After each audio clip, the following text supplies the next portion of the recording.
OPS पर बड़ी खबर, थोड़ी कम लेकिन हर महीने मिलेगी पेंशन। जानिए राज्यों का नया प्रस्ताव। पुरानी पेंशन योजना को दोबारा लागू करने की मांग पूरे देश में जोर पकड़ रही है। राज्यों ने केंद्र सरकार को एक नया प्रस्ताव सौंपा है, जिसमें ओल्ड पेंशन स्कीम पर बीच का रास्ता सुझाया है। देश भर में पुरानी पेंशन योजना को दोबारा लागू करने की मांग जोर पकड़ रही है। इसी बीच कुछ राज्यों ने केंद्र सरकार को बीच का रास्ता सुझाते हुए एक नया प्रस्ताव दिया है। इस प्रस्ताव में सरकारी कर्मचारियों को ओल्ड पेंशन स्कीम के मुकाबले थोड़ी कम पेंशन देने की बात कही गई है, लेकिन महत्वपूर्ण बात यह है कि कर्मचारियों को ओपीएस की ही तरह हर महीने नियमित पेंशन मिलती रहेगी।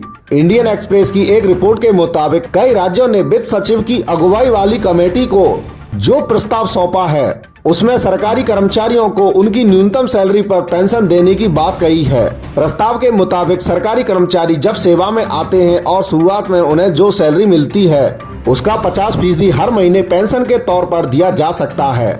बता दें कि ओल्ड पेंशन स्कीम में सरकारी कर्मचारियों को उनकी आखिरी सैलरी का 50% पेंशन के तौर पर मिलना था। आपको बता दें कि राजस्थान, छत्तीसगढ़, झारखंड, पंजाब और हिमाचल प्रदेश ऐसे राज्य हैं जहां पहले ही ओल्ड पेंशन स्कीम लागू कर दी गई है। इसी साल मार्च में बीजेपी शिवसेना की अगुवाई वाली महाराष्ट्र सरकार ने भी सैद्धांतिक तौर पर ऐसे सरकारी कर्मचारियों को ओल्ड पेंशन स्कीम का लाभ देने को मंजूरी दे दी थी, जिन्हें अभी एनपीएस का लाभ मिलता है। पुरानी पेंशन योजना के तहत सरकारी कर्मचारियों को रिटायरमेंट के बाद उनकी आखिरी सैलरी का 50% पेंशन के तौर पर मिलना था। जीपीएफ का भी प्रावधान था। साल 2004 में एनडीए सरकार ने ओल्ड पेंशन स्कीम खत्म कर दी थी और इसकी जगह एनपीएस यानी नेशनल पेंशन सिस्टम लेकर आई थी।